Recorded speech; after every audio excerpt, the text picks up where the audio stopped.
한번 다시 인사하겠습니다. 잘 오셨습니다. 잠깐 기도하겠습니다. 그렇습니다. 세상의 부귀와 명예와 이전에 즐기던 어떤 것도 주님을 사랑하는 우리의 마음을 빼앗을 수 없는 줄로 믿습니다. 하나님, 또 오늘 예배를 통하여 그 주님을 다시 한번 뜨겁게 만나고 주님께 대한 사랑이 회복되는 시간이 될 수 있도록 우리를 붙잡아 주시옵소서. 예수님의 이름으로 기도합니다. 아멘.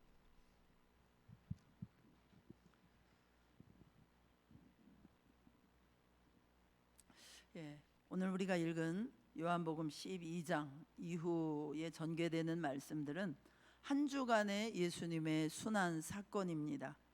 1절에 6월절 엿새 전에 이렇게 하는 말이 나오지요. 이날로부터 시작해서 돌아오는 금요일까지 이 6일 동안의 사건을 집중적으로 다루고 있는 것이 12장 이하의 그런 내용들입니다. 여기에서 우리는 하나님의 아들이 세상의 죄를 지고 골고다로 향하는 정말 멀고도 험한 고난의 여정을 보게 됩니다. 이 한 주간에 예수님께서 행하신 일과 예수님이 우리에게 주신 복음의 말씀이 얼마나 소중한지 모릅니다. 그러기에 사도 요한은 자기가 쓴 이 요한복음 전체 21장 가운데서 거의 2분의 1을 할애하면서 이 한 주간 동안에 있었던 이야기를 다루고 있습니다. 그만큼 중요한 것입니다. 요한복음 11장까지는 예수님이 사역하신 3년 동안에 해당하는 그런 그 행적들, 거의 예수님의 그 행적의 90%에 해당하는 이야기를 11장까지 기록을 하고요, 12장 이후부터 나머지 한 주간을 다루고 있으니까 이 한 주간의 사건이 얼마나 중요한가 하는 것을 알 수 있습니다. 마태복음, 마가복음, 누가복음도 자기들이 쓴 그 복음서의 30% 이상을 이 마지막 한 주간의 사건으로 다룹니다. 오늘 이 자리에 참석하신 우리 여기 앉아 계신 분들은 대부분 수년 이상 이렇게 신앙생활 하신 분들이기 때문에 오늘 이 본문을 읽으시면서 오늘 설교자가 이러이러한 설교하겠구나, 내용은 이런 것이겠구나, 대충 다 들어오시지요? 이미 들어오셨죠? 똑같은 본문을 가지고 어떤 설교자가 이 본문을 가지고 설교를 한다 해도 그 내용은 대동소이할 것입니다. 그러므로 오늘 고민을 많이 했어요. 그래서 오늘 본문의 그 초점은 이 내용을 내가 어떻게 깊이 설명하느냐, 어떻게 이것을 해석하느냐, 이것보다는 이 말씀이 가지고 있는 메시지를 나와 연관시켜서 깊이 생각하는, 참 이것이 너무나 중요하겠다 생각을 해봅니다. 오늘 본문에는 나사로를 살렸다는 소문이 쫙 퍼져서 많은 사람들이 베다니로 몰려왔습니다. 나사로의 집이 아니라 병행구절 마가복음 14장 3절에서는 나병 환자 시몬의 집이라고 얘기합니다.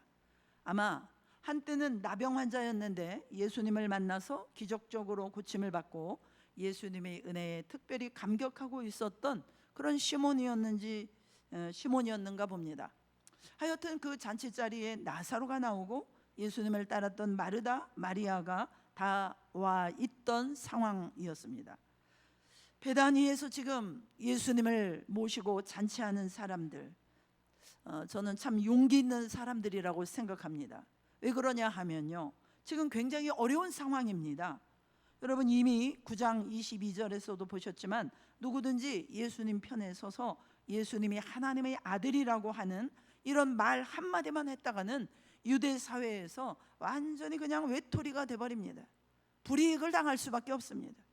유대 지도자들이 누구든지 예수를 메시아로 인정만 해봐, 내가 가만히 두나 봐라, 이렇게 위협하는 상황이다 보니 얼마나 공포스러운 분위기였겠습니까? 사람이요, 사회로부터 외톨이가 되는 것만큼 무서운 것이 없지 않습니까?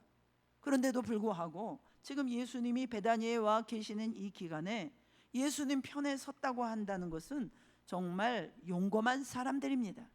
그런데 마르다, 마리아, 나사로, 시몬 보십시오. 주님에게서 받은 은혜가 너무 감사해서 세상이 뭐라고 하든지, 세상으로부터 따돌림을 받든지 욕을 먹든지 상관하지 않고 주님을 모셔놓고 주님에게 참 감사의 표를 하고 있는 것을 봅니다. 이렇게 하니까 그 뒤에 10절에 가서 보면요, 나사로까지 죽이려고 계획을 하고 있습니다. 여러분, 예수님은 바로 이런 용기 있는 사람들을 원하십니다. 예수님을 위해서 생명을 걸고 헌신하는 사람들을 원하십니다. 왜 주님이 이런 사람들을 원하십니까? 이 세상을 변화시키고 구원하기 위해서는 다른 방법, 다른 길이 없어요. 예수님을 따르는 사람, 예수님의 제자가 필요한 것을 아셨기 때문입니다. 그 제자는 어떤 사람을 말합니까?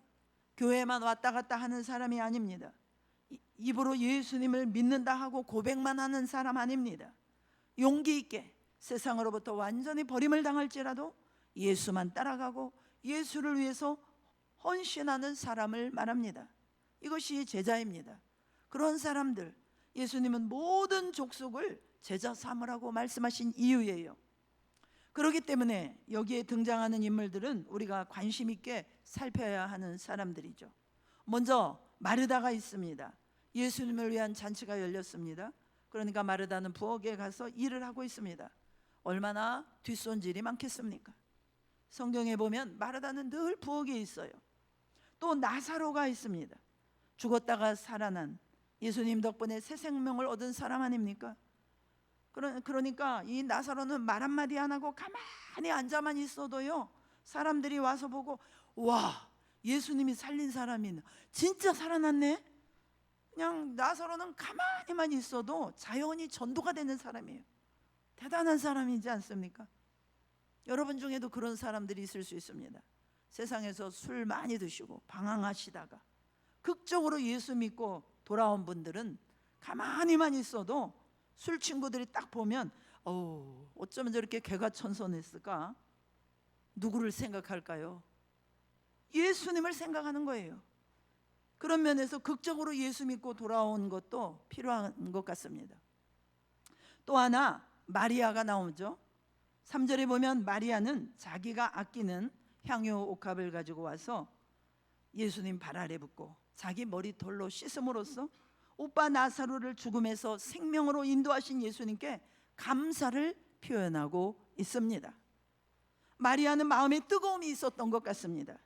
오빠 나사로가 살아난 사건 이후에 이 마리아의 믿음은 예수님을 그냥 랍비, 선생님 정도가 아니라 이분이야말로 진짜 하나님의 아들이시구나, 예수님이 하나님이시구나, 이런 믿음의 전환점이 온 것 같습니다.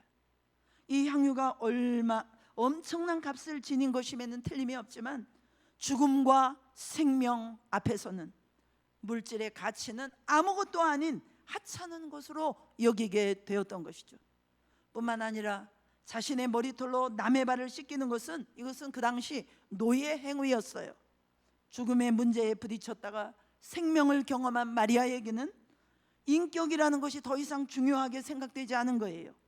죽음과 생명이 무엇인지를 알게 된 마리아는 자신의 인격마저도 생명의 주님 앞에 내려놓은 것입니다.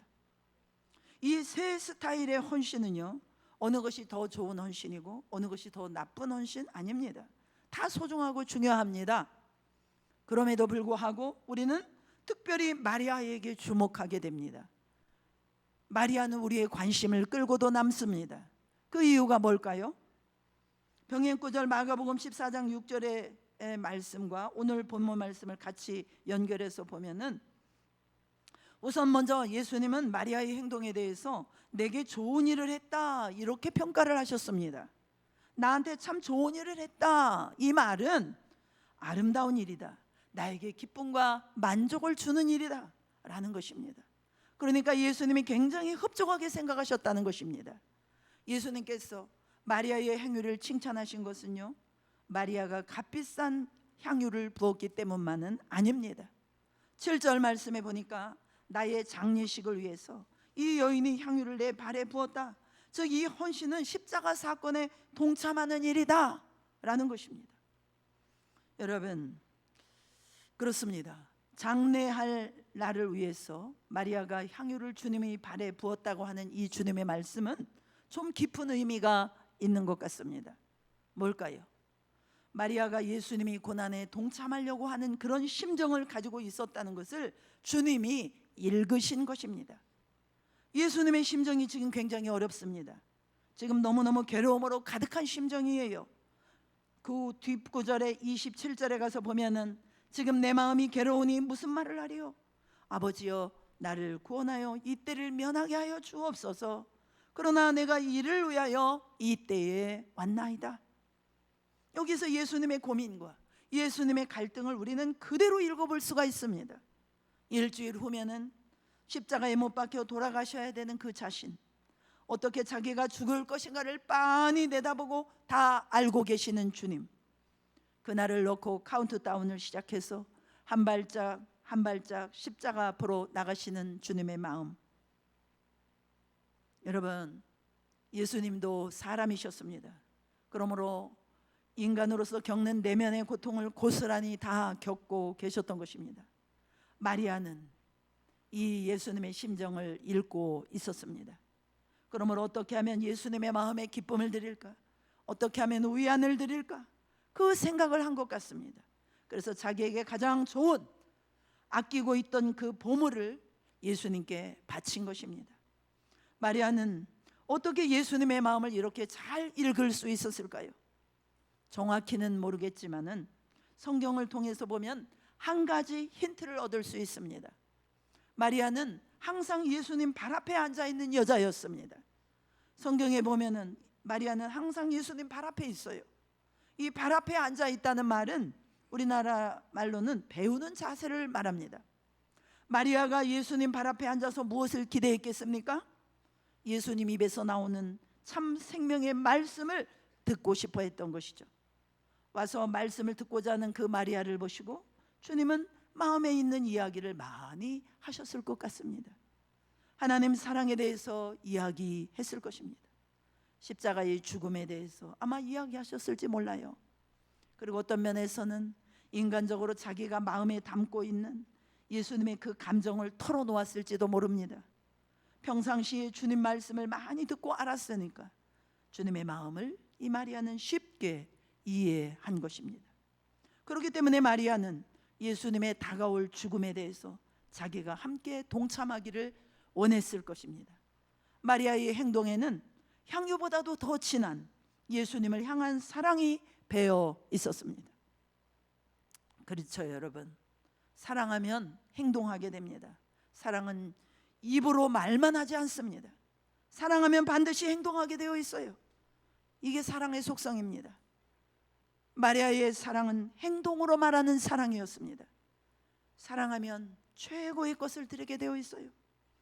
마리아가 그 향유가 담긴 옥합을 가지고 와서 부으니까 옆에 있던 제자들, 특별히 가룟 유다가 계산을 빨리 했습니다.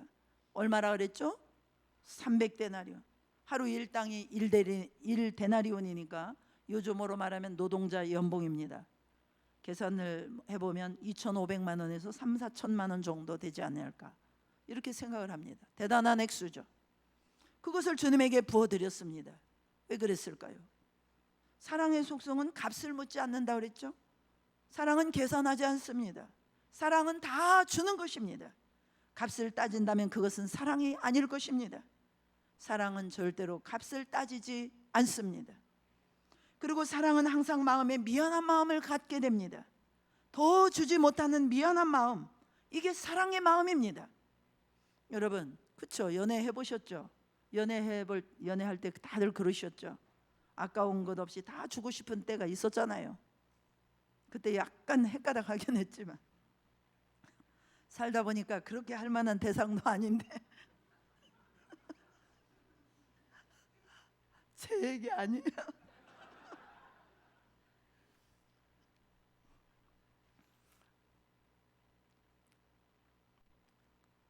그때는 아무튼 이상했잖아요. 그때 이 심정이 뭐예요? 뭐든지 다 주고 싶었잖아요. 그게 사랑입니다. 마리아의 심정이 그랬던 것 같습니다. 우리 예수님께 너무 비싸서 드리지 못할 것이 없다고 생각한 것이 마리아의 심정입니다. 우리 예수님은 우리를 위해서, 우리를 사랑해서 자기의 모든 것을 다 주셨습니다. 하늘 보좌의 영광도 내놓으신 분입니다. 자기의 생명도 아끼지 아니하시고 다 주신 분입니다. 그러므로 우리가 정말 예수님을 사랑한다면 가장 귀한 것을 드릴 수밖에 없습니다. 하나님은 우리의 최고의 것을 받을 만한 자격이 있는 분입니다. 왜냐? 그는 우리를 위해서 모든 것, 최고의 것, 완전한 것을 다 주셨기 때문입니다. 이런 의미에서 마리아의 행동은 조금 더 이상한 것이 아닙니다. 오래된 어느 선교사의 글이 있습니다.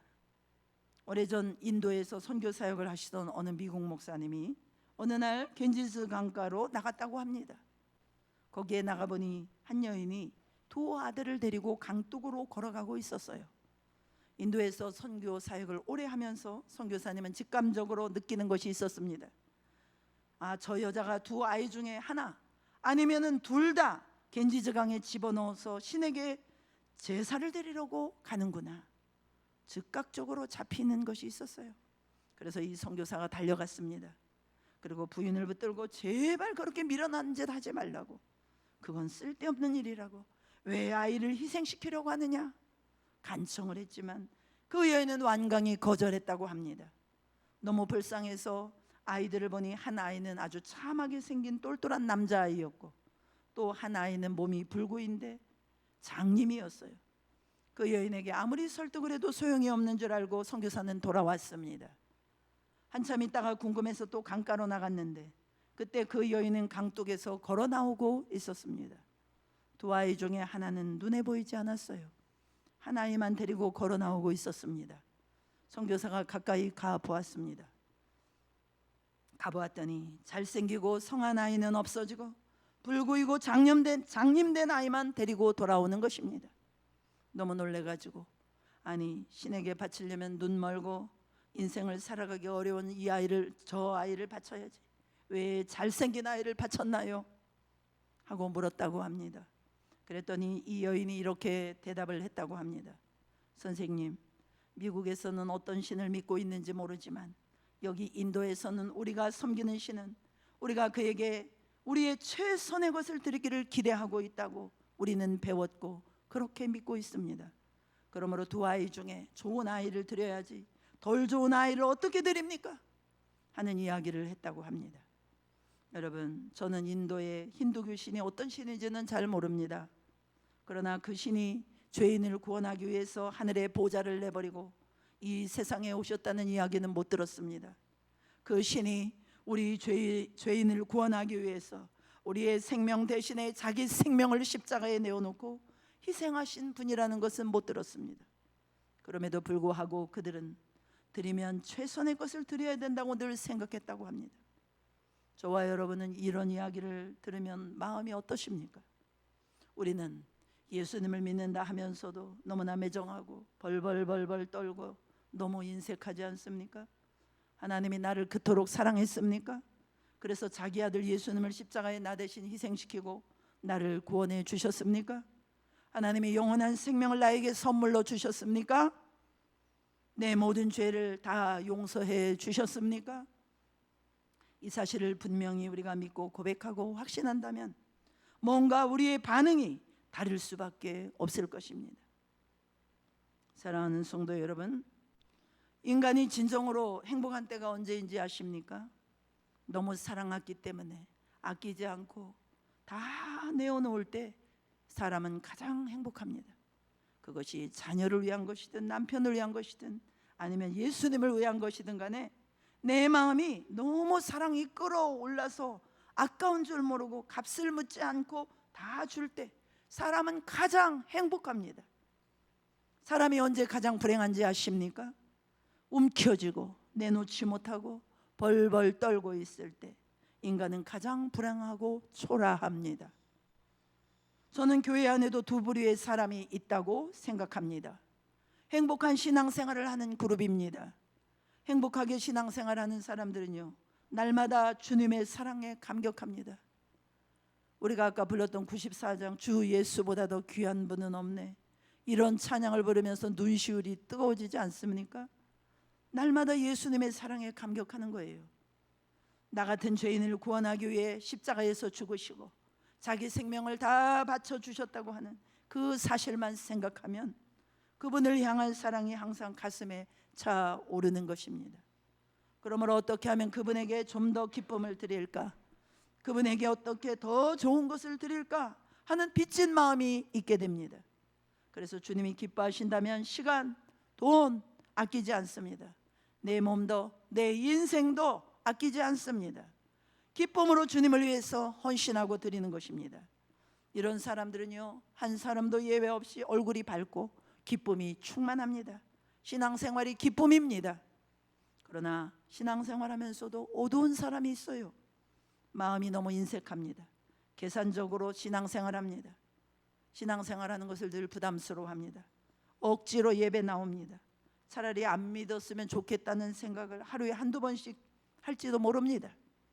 불행한 신앙생활하는 것입니다. 얼마나 불행한 사람입니까? 여러분 마음에 물어보십시오. 나는 주님을 사랑하는가? 사랑한다면 나의 표현은 나 별로 가진 거 없지만 그것이 물질이 되었든 재능이 되었든 그 무엇이든 간에 최고의 것을 내가 주님 앞에 드리기를 원하는가? 우리 마음에 물어보시기 바랍니다. 마리아가 향유옥합을 가지고 와서 예수님 발에 붓고 머리털로 씻었을 때 누가 제일 불편했겠습니까? 가롯 유다였던 것 같습니다. 마리아의 행위에 대해서 비판적인 자세를 보입니다. 마가복음 14장 4절 병행 구절을 보면 허비했다 이렇게 표현했어요.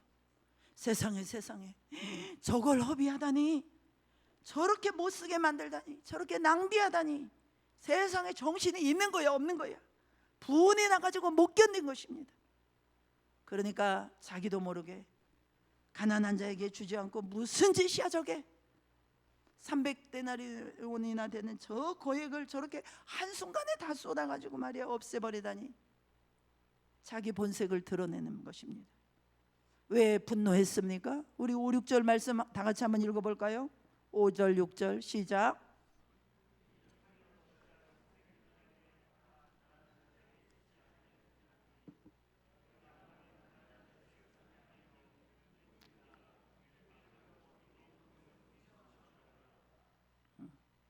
이렇게 말하면 가난한 자들을 생각함이 아니요 그는 도둑이라 돈꾀를 맞고 거기 놓는 것을 훔쳐가미로라. 겉으로 볼 때는 가난한 자, 구제 때문에 분노한 것 같이 보여요. 그러나 예수님께 헌금하면 그 돈꾀를 맡은 데가 훔쳐갈 건데 돈 때문에 분노한 거예요. 훔치지 못해서.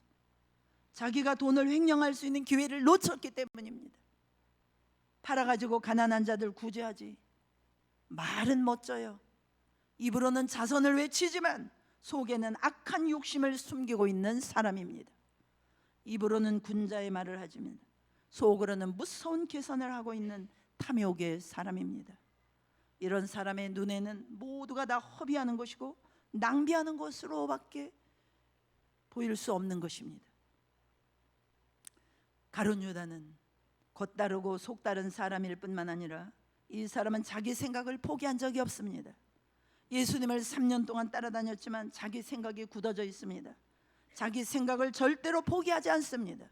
모든 것을 자기 잣대로 평가합니다. 잘 보십시오. 지금 예수님 말씀이고 뭐고 없어요. 자기 잣대밖에 없습니다. 왜 저걸 가난한 자에게 주지 않느냐? 자기 의로 아주 충만한 사람입니다. 자기 기준으로 예수님조차도 판단합니다. 거기다가 이 사람은 계산이 아주 빠른 사람이에요. 머리 좋은 사람입니다.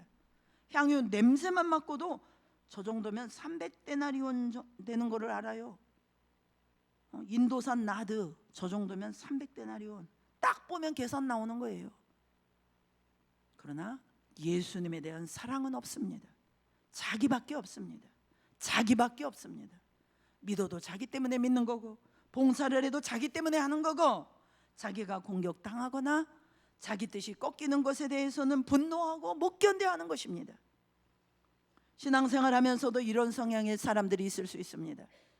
예수님 당시에 예수님이 제일 싫어했던 율법주의자들이 바로 그런 자들이었습니다. 잘 사는 것 같이 보이고 똑똑해 보이지만 자기 생각을 포기 안 합니다. 자기가 끝까지 옳대요. 죽어도 옳다고 합니다. 그게 문제라는 것입니다.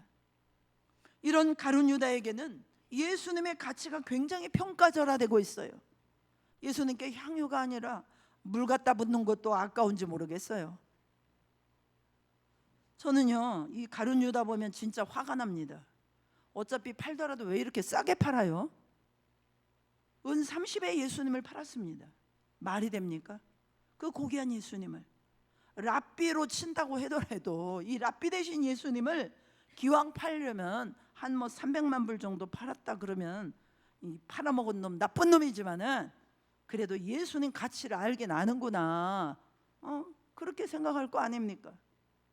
은 30은요 당시 노예 한 사람 값이었어요. 요셉이 팔려갈 때 은 20에 팔려갔잖아요. 한 사람 노예 값입니다. 이 나쁜 가룟 유다는 예수님을 노예 정도로 생각했다는 것입니다. 노예 정도로. 그 정도로 생각했다는 거예요, 예수님의 가치를. 우리 가운데도요, 가룟 유다까지는 아니지만은 예수님에 대한 가치를요 너무 싸구려로 생각하는 사람들이 있습니다. 똑똑한 친구가 신학교 간다고 하면요, 저 친구는 신학교 가기에는 참 아까운 사람이야. 권사님, 집사님들이 이런 소리 하시면 됩니까? 그러면 공부도 못하고 대학도 간신히 들어간 사람이 신학교 가서 목사해야 됩니까? 무조건 공부 잘하는 사람만 신학교 가라, 그런 얘기는 아니죠. 주님에 대한 태도에 있어서 문제가 있는 거죠. 우리의 시간 가운데 가장 귀한 것을 주님께 드려야 될 줄로 믿습니다. 자녀 가운데 가장 귀한 자녀를 주님께 드릴 수 있어야 합니다. 내 인생 가운데도 가장 귀한 한 토막을 주님께 드릴 수 있어야 합니다. 제일 중요한 것을 드려야 하는 것입니다. 세상은 언제나 헌신을 낭비라고 말해요. 그래서 여러분들이 진짜 예수님 사랑하면요, 세상 사람들한테 광신자 소리 한 번씩은 다 들어야 돼요. 예수님 처음 만나고 나면요, 우리의 이 불붙는 마음을 그 어느 누구도 말릴 수가 없잖아요. 어떤 집안은 아들이 똑똑해가지고 정말 꿈이 많습니다. 앞으로 대학 졸업하면 판검사가 되든지 아니면 교수쯤 되든지 이렇게 생각하면서 기대를 잔뜩 하고 키웠어요. 어느 날 갑자기 와가지고 제가 선교사로 가기로 결심했습니다. 그러니까 부모님은 앞이 캄캄해집니다. 아니, 너는 예수를 믿어도 그렇게 별나게 믿냐? 판검사만 되어도 하나님께 영광을 얼마든지 돌리고도 남아. 그런데 너는 이렇게 별나게 믿냐 이놈아? 말리다가 나중에는 호적 팔아. 전쟁이 일어나는 것입니다. 젊은이가 예수님의 사랑을 깨닫고 나서 그 사랑에 보답하기 위해서 나에게 있는 옥합, 그게 뭘까? 젊음입니다. 한 번뿐인 인생, 나의 젊음을 주님께 깨뜨려서 드리고 싶은데 곰곰이 생각하다가 선교사가 되는 게 제일 좋겠다고 판단을 했는데, 주님, 내가 내 옥합을 깨뜨려 드립니다 하고 드리는데 집안 식구들은 인생을 낭비하는 것으로 생각합니다. 이해를 못하는 겁니다. 친구들도 이해 못해요. 이런 일들이 왕왕 많이 있습니다. 여러분, 드리는 사람만이 아는 것이에요. 주님께 옥합을 드린 마리아만이 아는 은혜가 있었고 축복이 있었습니다. 마리아의 헌신은 최고의 것을 드리지 않고는 견딜 수 없는 예수님께 대한 사랑이 있었던 것입니다. 아까도 말씀드렸지만 병행구절 마가복음 14장 4절에서 이 가룟 유다는 이것을 허비했다, 낭비했다, 이게 뭐하는 짓이냐라고 말했어요. 여러분, 우리가요 낭비라는 말을 쓸 때는 두 가지 의미가 있는 것입니다. 첫째는요, 필요 이상으로 소비했다라는 것을 낭비했다, 그렇게 말해요. 예를 들어서 데이트하는 남녀가 저녁 식사비로 50만 원을 썼다. 그러면 낭비 아닐까요? 제 기준으로는 낭비예요. 지나치게 소비했다, 필요 이상으로 소비했다, 그렇게 말할 수 있을 것입니다. 또 하나는 뭡니까? 필요 없는 것을 소비할 때 낭비라고 말합니다. 필요 없는 거를 세일을 한다든지 싸다고 많이 산다든지 이럴 때 낭비한다, 이렇게 말하는 것입니다. 그래서 이 낭비라는 말을 할 때 반드시 뭐가 들어갑니까? 가치라는 게 들어가요. 가치 평가. 이 사람들이 낭비라고 얘기했던 이유가 무엇입니까? 예수님에 대한 가치를 보여주고 있는 거예요. 왜 논쟁이 벌어져요? 그냥 싸구려 향유를 부었다면 아무 논쟁도 벌어지지 않았을 것입니다. 너무 비싼 것을 드렸기 때문이에요. 한번 생각을 해보세요. 로마 황제가에게 와가지고 300데나리온의 향유를 갖다 부었다. 아니 그것을 풀장에 풀어서 수용을 한다 해도 황제니까 그러고 넘어갔을 거 아닙니까? 요즘에 트럼프 대통령이 영국에 갔는데 만찬의 만찬 길이가 얼마야? 46m라나? 어마어마한 호화로운 그 연회를 열어줬잖아요. 낭비라고 하나요? 세계 사람들이? 예수님이니까 시비 걸잖아요. 그러니까 어떤 것에서 시비를 거냐? 그 사람이 어떤 가치를 가지고 있느냐, 여기에 대한 태도가 보인다는 거예요. 오늘 본문에 보면은 예수님에 대해서 어떻게 생각하느냐, 예수님에 대한 가치를 어떻게 평가하느냐 다 알 수 있는 거 아닙니까? 이 일에 대해서 예수님은 뭐라고 말씀하십니까? 8절 우리 다 같이 읽겠습니다. 8절 시작.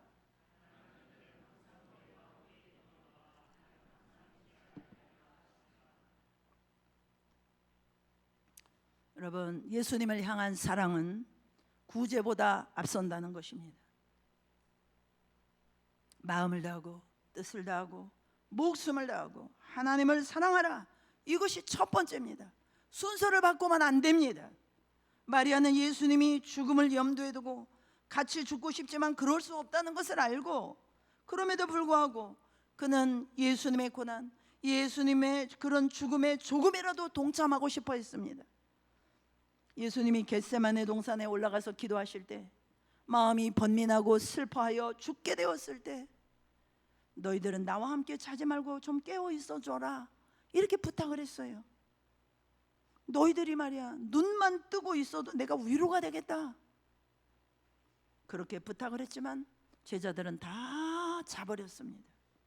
저도 어렸을 때 그런 기억이 있습니다.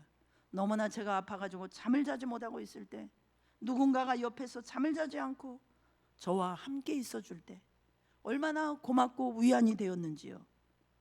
마리아는 바로 그런 사람이 되길 원했던 것입니다. 예수님이 이제 자기 집으로 찾아올 기회는 다시 없다는 것을 마리아는 직감적으로 알고 있었어요.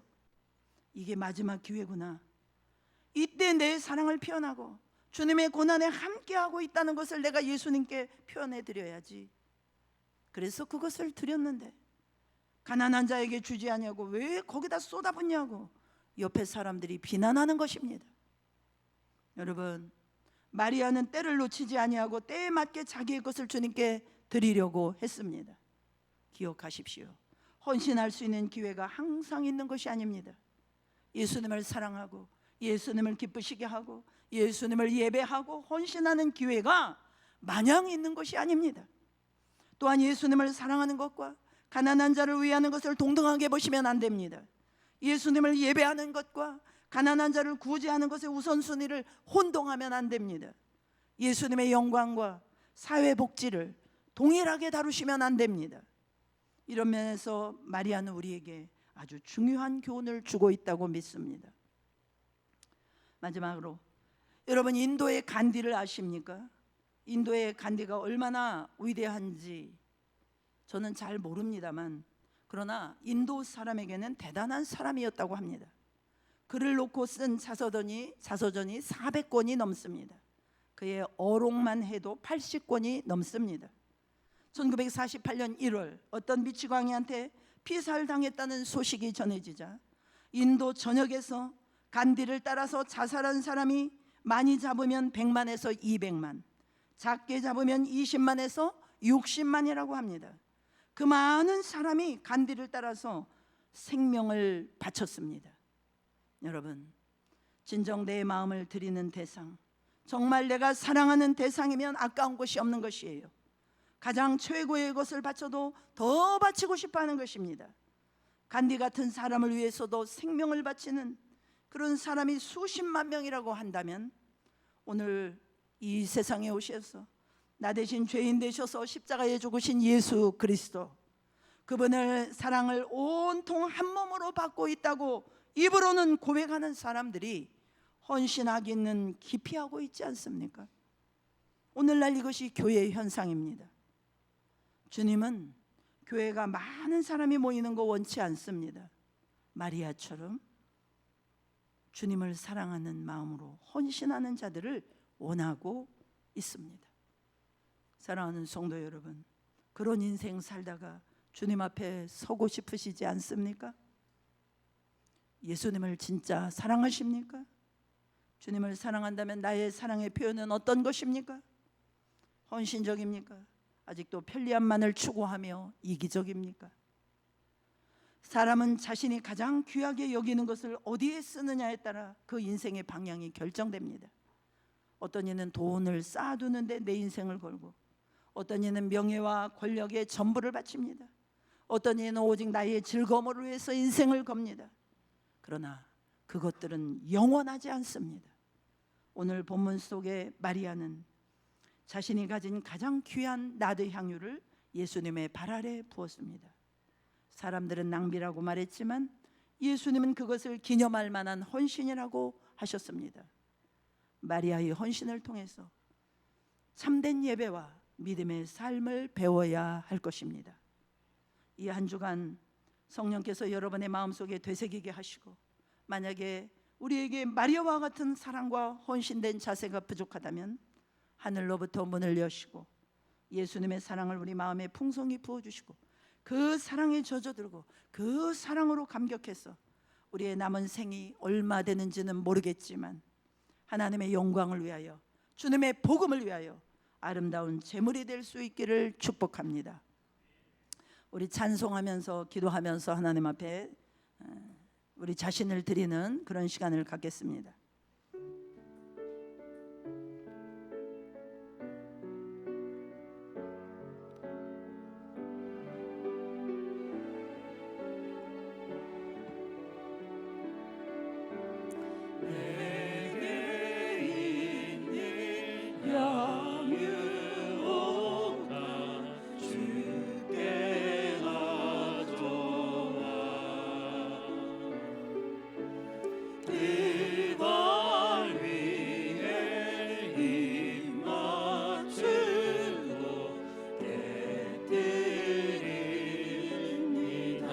나를 위해 험한 산길 오르신 그 발,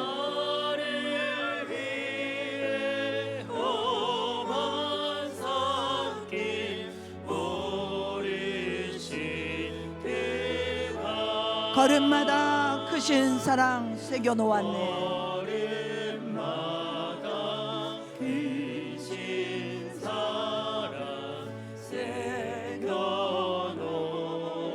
내게 있는 향유옥합 주께 가져와. 내게 있는 향유옥합 주께 가져와. 그 발 위에 입 맞추고 깨뜨립니다. 발 위에 입 맞추고 깨뜨립니다. 나를 위해 십자가에 달리신 그 발, 나를 위해 십자가에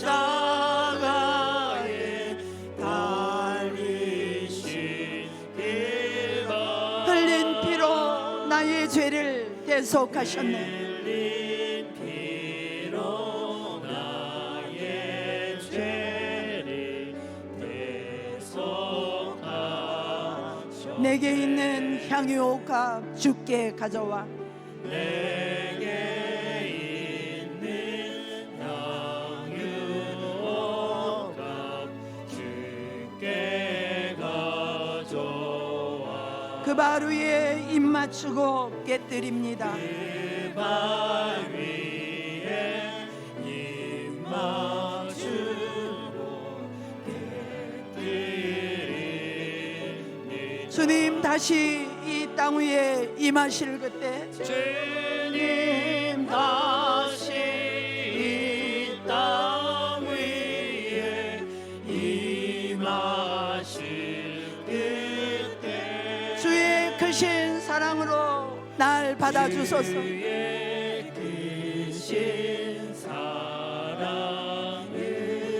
후렴 다시 합니다. 나를 위해 험한 산길 오르신 그 발, 나를 위해 험한 산길 오르신 그 발 걸음마다 크신 사랑 새겨놓았네. 걸음마다 크신 사랑 나를 위해 십자가에 달리신 그 발, 나를 위해 십자가에 달리신 그 흘린 피로 나의 죄를 대속하셨네. 흘린 피로 나의 죄를 그 주님 다시 이 땅 위에 임하실 그때,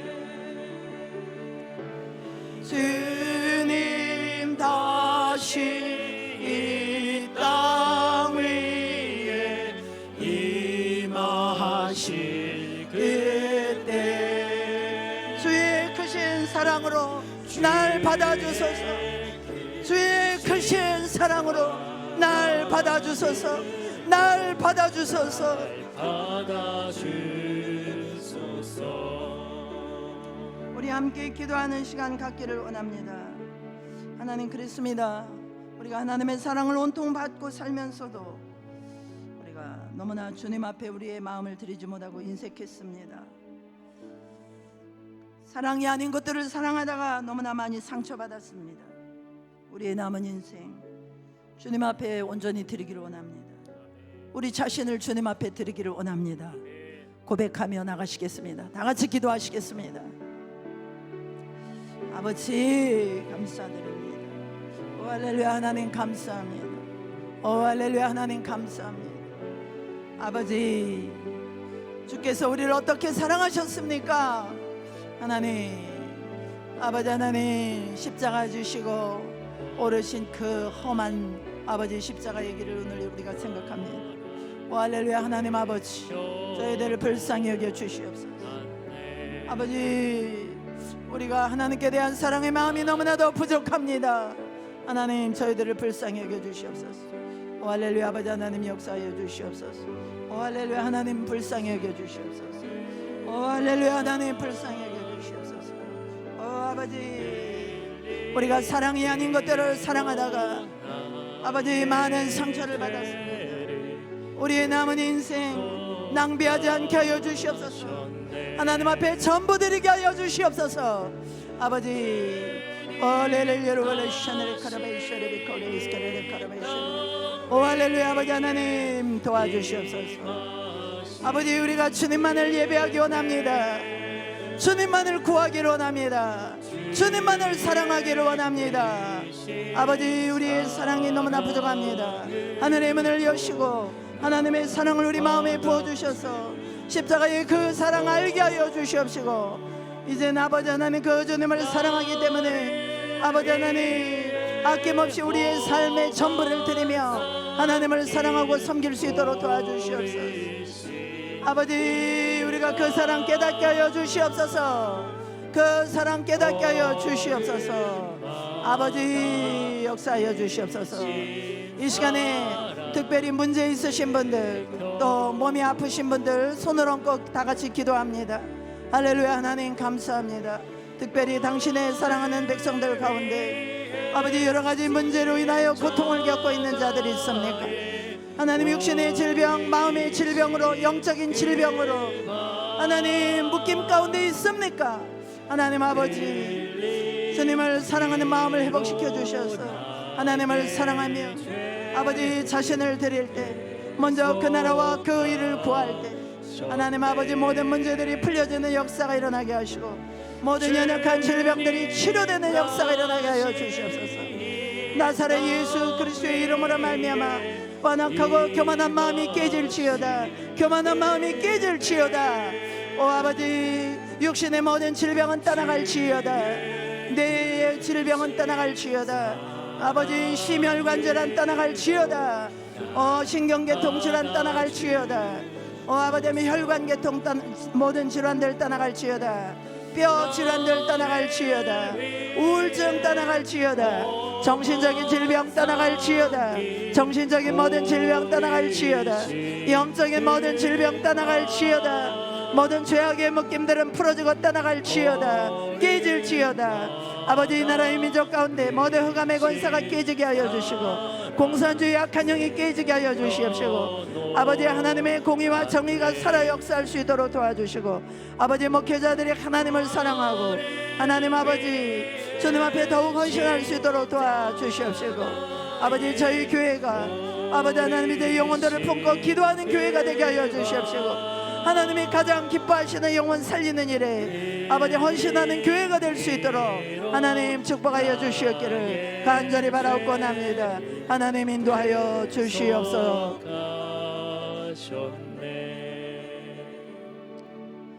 하나님 그렇습니다. 우리가 하나님의 사랑을 온통 받고 살면서도 마리아처럼 사랑하지 못하고 주님 앞에 헌신하지 못할 때가 너무나 많이 있었음을 고백합니다. 용서하여 주시옵소서. 우리 마음 가지고는 우리 힘으로만은 이런 헌신할 수 없음을 고백합니다. 성령께서 우리 마음을 감동하여 주시옵시고 우리 마음에 하나님의 사랑을 부어 주시옵소서. 아버지 그렇습니다. 이 세상의 진정한 행복이 무엇입니까? 사랑하는 자를 섬기는 것인 줄로 믿습니다. 주님을 사랑하는 것에 미치는 것인 줄로 믿습니다. 진정한 행복이 무엇입니까? 사랑을 위해서 다 드리고 죽는 것입니다. 그 이상 무슨 행복이 우리에게 있겠습니까? 우리가 사랑이 아닌 것을 사랑하다가 너무나 많은 상처를 받았습니다. 우리의 남은 인생은 오직 주님을 사랑하다가 주님 앞에 서게 하여 주시옵소서. 우리의 옥합을 주님을 위해서 깨뜨리는 멋진 인생이 될 수 있도록 축복하여 주시옵소서. 예수님의 이름으로 기도드리옵나이다. 아멘.